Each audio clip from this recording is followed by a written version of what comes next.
Olá, tem como adotar hábitos saudáveis por uma comunidade e assim homens e mulheres serem mais longevos? Qual a influência dos nossos hábitos?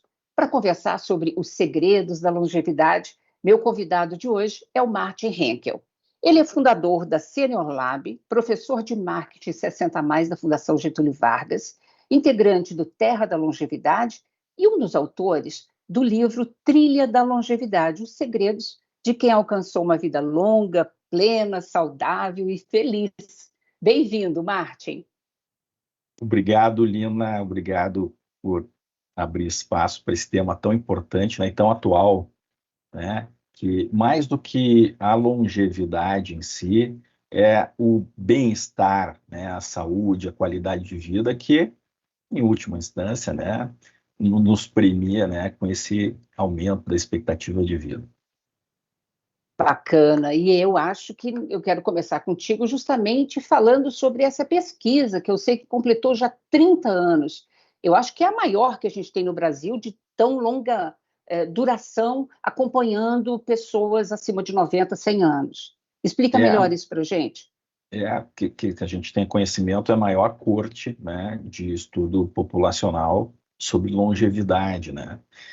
Na verdade, agora em 2025, ela vai completar 31 anos, né, em curso.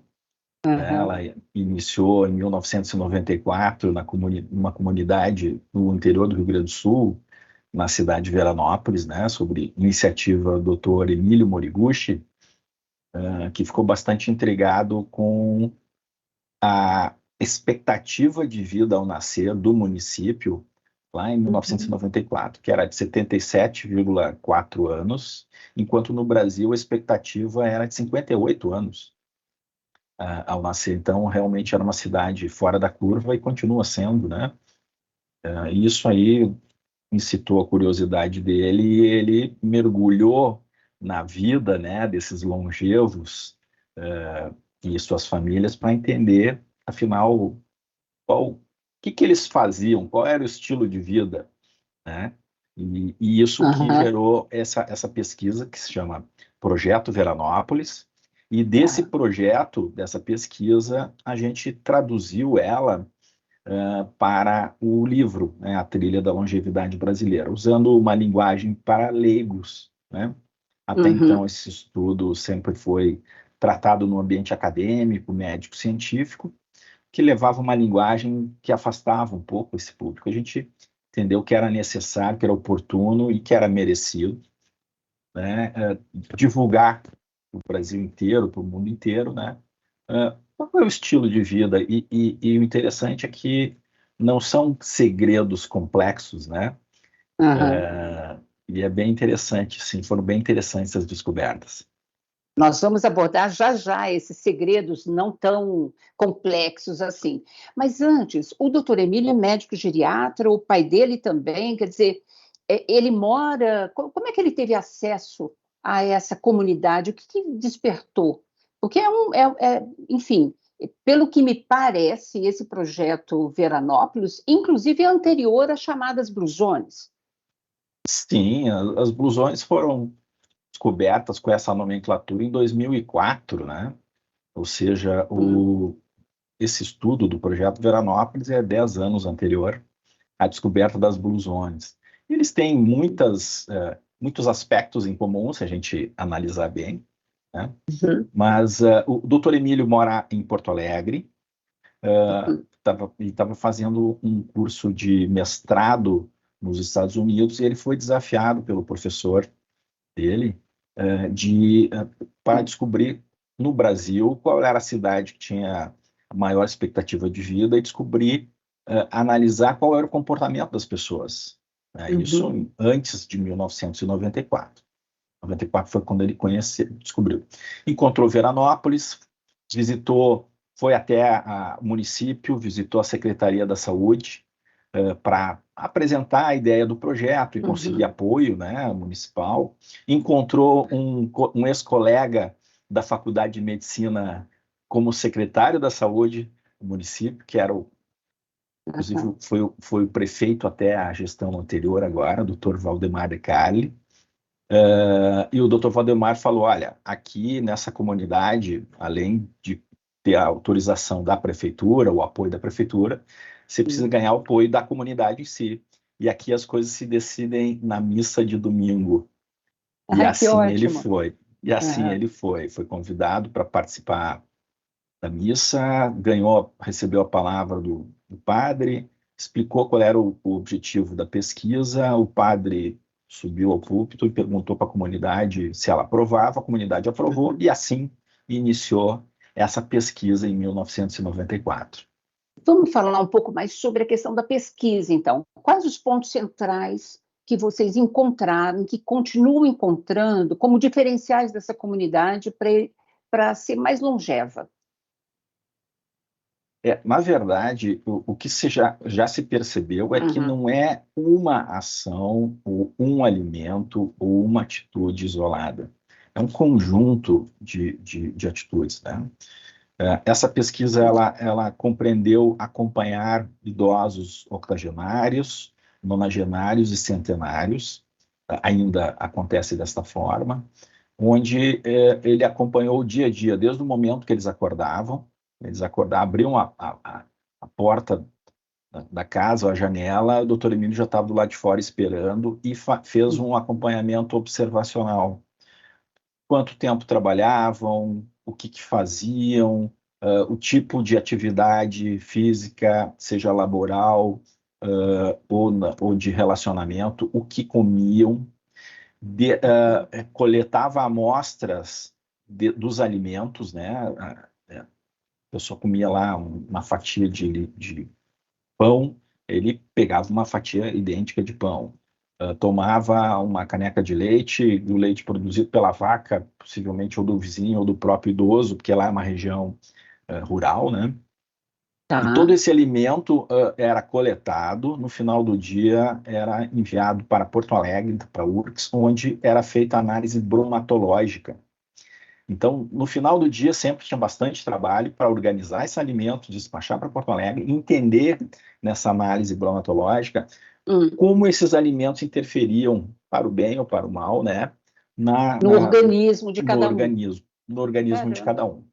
Aham. Obviamente fez coletas de sangue, a comunidade foi muito acolhedora e entendeu os benefícios, né, de todo esse acompanhamento que foi feito.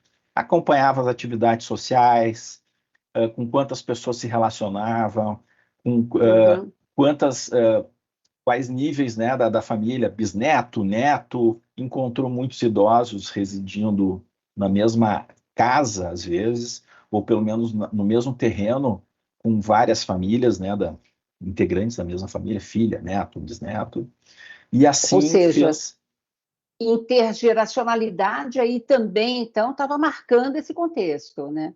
totalmente. Certo? Se a gente pudesse eleger assim alguns pontos, Lina, de Aham. destaque, eu colocaria a intergeracionalidade.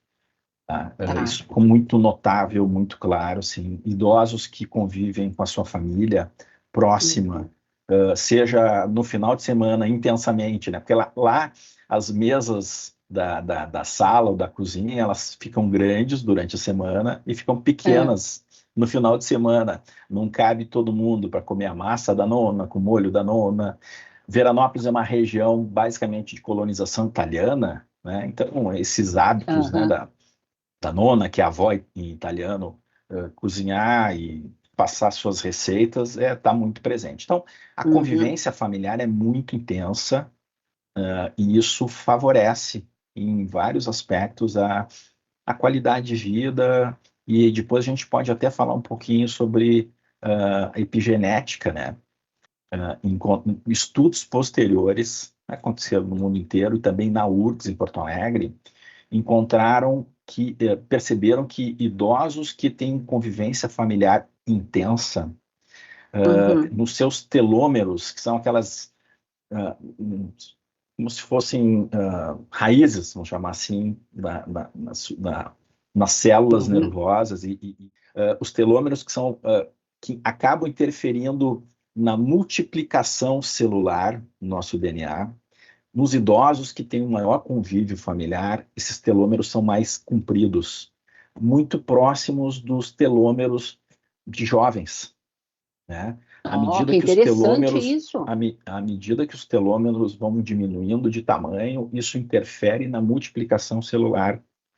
Logo, a gente não produz tantas células musculares, células nervosas e assim por diante. Então, isso foi uma Uhum, descoberta posterior a essa uhum. descoberta observacional do Dr. Emílio, né? Olha que legal, quer dizer, já há então desdobramentos, né, dessa primeira conclusão, vamos chamar assim, né, no primeiro momento. E aí a questão do próprio sono, de hábitos no dia a dia, também influenciam? Bastante. O sono é regenerativo, né? Ele ajuda a Uhum, pessoa a se recuperar das atividades físicas, porque não pensemos que aqueles idosos lá têm vida fácil.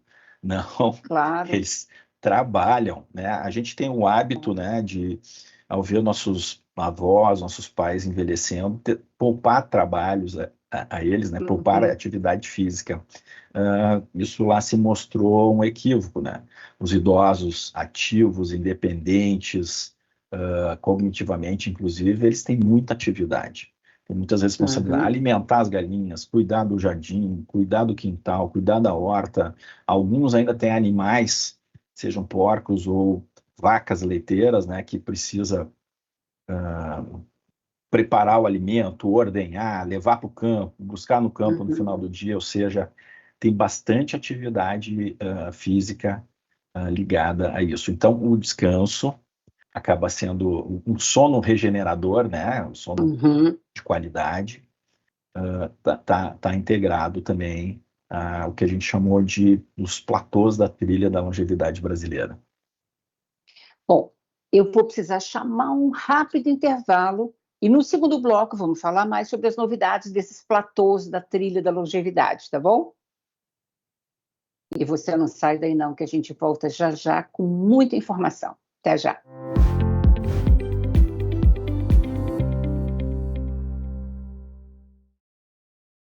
Caso você queira enviar perguntas ou sugestões, é só apontar o seu celular no QR Code que está aparecendo aí na sua tela.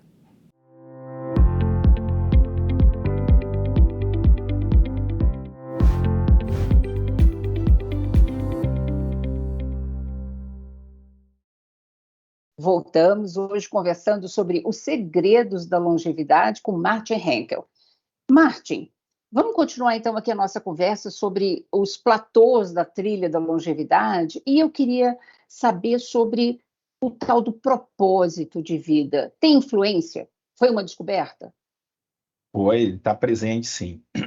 É importante a gente também, quando a gente pensa Brasil e pensa brasileiros, né, a gente também tem que talvez ajustar ou explicar melhor o que significa propósito. Muitas pessoas tendem a imaginar Perfeito. que propósito seja algo grandioso, não que pessoas não façam coisas grandiosas, né, de grande repercussão, Uhum. mas propósito pode ser cuidar de um neto, propósito pode ser cuidar da saúde para ver um filho, uma filha, um neto casar e se formar. Ou seja, pequenos propósitos ajudam a criar um grande propósito de vida. É isso que eu quero dizer.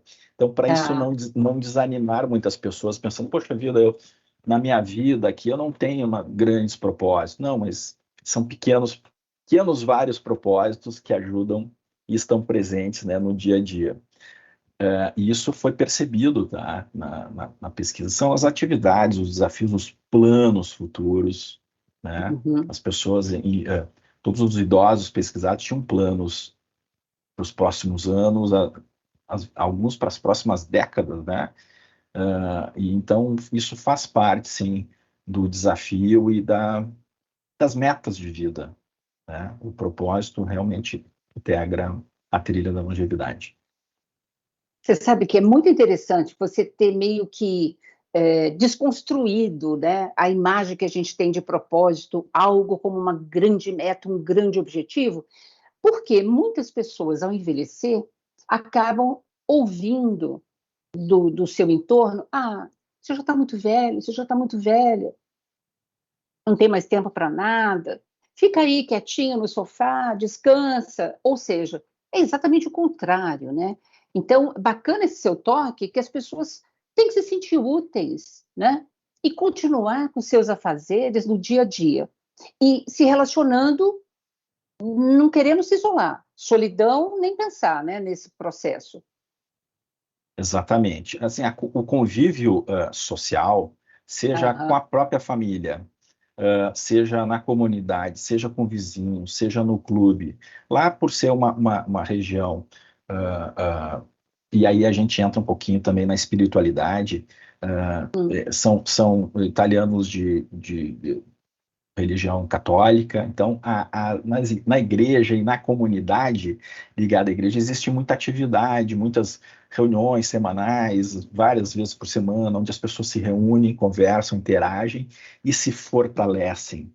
E esse é o Uhum. aspecto eh, da convivência social. Não apenas conhecer pessoas novas, mas sim construir vínculos com as pessoas que que percebem valor, o que tem admiração, tem apreço, e dessa forma criar um círculo, né, de proteção. As pessoas se sentem mais Uhum. seguras dessa forma, numa comunidade que se sentem benquistas, se sentem protegidas. Isso tudo impacta também nos níveis de estresse, que são Uhum. reduzidos, e a gente sabe o quanto o estresse em excesso faz mal, né, para a nossa vida e para o nosso corpo. Então, sim, a convivência social é bastante importante. Imagino que, inclusive, essa convivência acaba diminuindo também nessa comunidade casos de depressão, tem sido muito comum também nessa população 60 a mais, né? Agora, claro que nessa comunidade tão longeva, tão espiritualizada, tão mais feliz, também deve haver casos de pessoas idosas mais frágeis. Sim. Como é que é esse balanço, esse contraponto do projeto em relação a esses dois grupos, né? E a gente tem muita pessoa idosa cuidando de pessoa idosa também hoje em dia, né, Martin? Certamente, e isso cada vez, vai estar cada vez mais presente, né? Quando a gente Uhum. fala da trilha da longevidade, claro que a gente está mostrando aqui os caminhos ou a atitude das pessoas que alcançaram a vida longa, plena e feliz. Mas, ao mesmo Uhum. tempo, a gente sabe que a longevidade, o aumento da nossa expectativa de vida também traz fragilidade em algum momento, né? E para esse momento de fragilidade, sim, que existe que o acolhimento familiar, que o Uhum. acolhimento da sociedade, né, dos amigos, dos círculos sociais, se mostram mais importantes, né? Até para Uhum. evitar a solidão. São pessoas que envelhecem de forma natural, não são, a gente não está falando de super idosos, nós estamos falando de idosos Uhum. que tropeçam, idosos que têm seus medos, suas preocupações, suas fragilidades, né? Mas conseguem envelhecer bem, né? Dentro do possível, né? Uma outra característica que se encontrou no município é que já há muitos anos, isso já em Uhum. 1994, existiam políticas públicas, políticas do município da área de saúde, Uhum. para acompanhar esses idosos. Casos de hipertensão, casos de diabetes, todos eram acompanhados. Isso se mostrou fundamental, porque a hipertensão, ela é quase que inerente, né, a um percentual bem grande de idosos, e à medida que a gente vai envelhecendo, os Aham. índices vão aumentando. Só que quando tratado, isso Uhum. deixa de ser um causador de novas comorbidades. Esse Claro. foi um ponto bem importante, tá, que se encontrou naquela comunidade. Ô, Martin, quantas pessoas fazem parte desse projeto Veranópolis, dessa pesquisa? E eu gostaria de saber se isso ainda continua e se vai continuar. Qual que é o objetivo?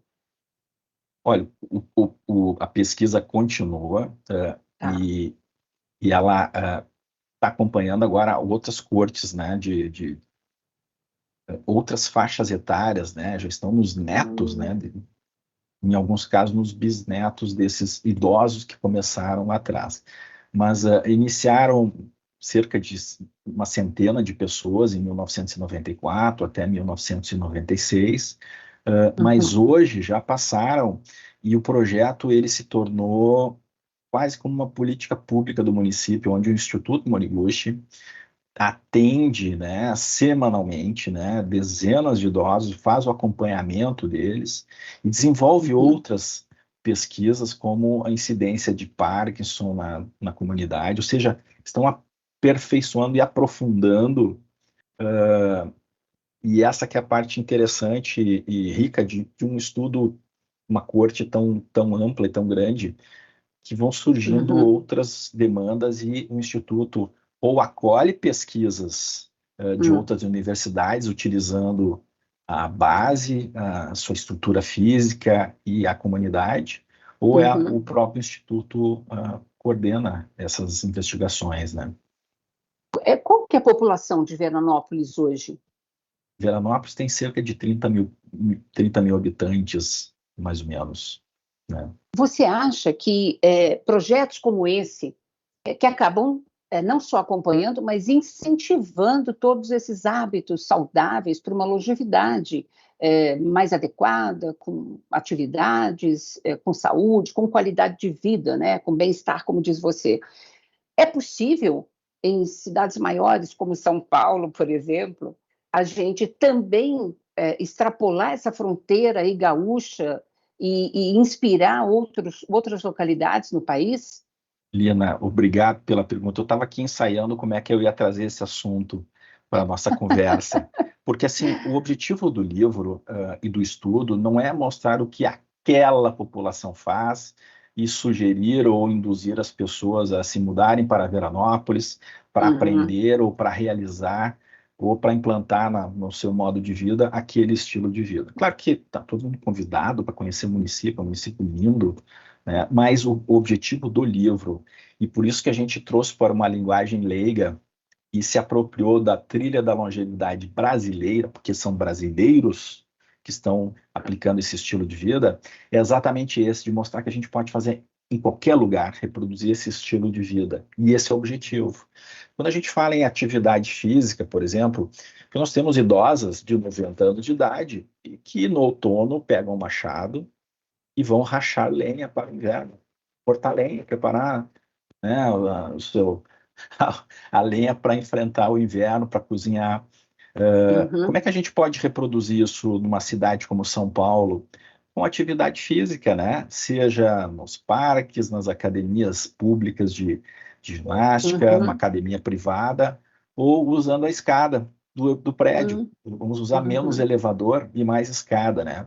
Para vocês terem uma ideia, o Dr. Yukio Moriguchi, que é que é o pai do Dr. Emílio, o Dr. Yukio Moriguchi é considerado o pai da geriatria no Brasil. Ele criou o primeiro curso de geriatria na Faculdade de Medicina em Porto Alegre. Até poucos anos atrás, ele subia 10 lances de escada no seu apartamento em Porto Alegre. Ele mora no 10º andar. Faz pouco tempo que ele E ele começou a está com que utilizar. idade? 99 anos, completados dia 15 de janeiro agora. Nós entramos no ano 100 do Dr. Yukio Moriguchi, né? Também, além de tudo, o pai da geriatria preventiva. Ele acredita e ele promove, e sempre foi assim, a nos desafiar, a nos ensinar que o estilo de vida, menos os medicamentos e mais o nosso estilo de vida, que consegue trazer independência física, independência cognitiva, né? Então, assim, baseado no aprendizado dele, baseado nas observações dessa população de Veranópolis, que é uma cidade que tem altos e baixos, né? Lá a gente sobe morro para ir para a igreja ou sobe morro para voltar para casa da igreja, ou seja, atividade física intensa. Isso a gente pode reproduzir nas cidades. Reuniões familiares, a gente tem que promover, eu acho que recuperar os encontros dos finais de semana, né? Quando as famílias moram longe, tem que encontrar formas de conviver mais, né? criar novas amizades, novos relacionamentos, grupos de interesse da comunidade, ou seja, é a atitude que faz a gente conseguir reproduzir essas coisas. E mesmo uma cidade que parece hostil, e realmente, São Paulo é uma cidade agitada, corrida, nem todas as calçadas são seguras para se locomover, mas a gente tem que encontrar formas de reproduzir isso. Isso serve para São Perfeito. Paulo, Veranópolis, interior do Ceará, interior Uhum. de Santa Catarina, qualquer lugar, né? Ô, Martin, nosso tempo, infelizmente, acabou do programa, então eu Que queria um pena. recadinho final seu, e vou aproveitar e fazer a seguinte pergunta, né? O senhor, né, que conhece tão bem, foi a fundo todas essas principais características que levam à longevidade com bem-estar, conseguiu? Está praticando tudo direitinho? Olha, são 21 platôs, né, que a gente descobriu. Acompanhamento médico, sim, eu já faço com intensidade. Muita hidratação, os idosos de lá bebem bastante água mesmo sem sede. E isso é extraordinário, porque à medida que a Uhum. gente vai envelhecendo, os anos vão passando, a gente vai ficando com menos sede, né? Alimentação de qualidade, mais orgânica possível. Então, desta forma, eu tenho tentado colocar em prática, mas é desafiador. E por isso que o livro se chama A Trilha da Longevidade. Não é a estrada, a calçada, a rodovia. A trilha exige força, determinação, planejamento, ou seja, tem desafios, e assim é viver, né? E assim é instituir na nossa vida esse estilo de vida. Perfeito. Boa trilha para você, para mim, para todos nós, então. Obrigada, Martin. Eu que agradeço. Bom, obrigada a vocês que nos acompanham por aqui. Continuem nos seguindo nas redes sociais, no canal no YouTube. Rede Câmara São Paulo, sua conexão com a política da cidade. Boa trilha para você também, hein? Beijo. Obrigada. Até a próxima.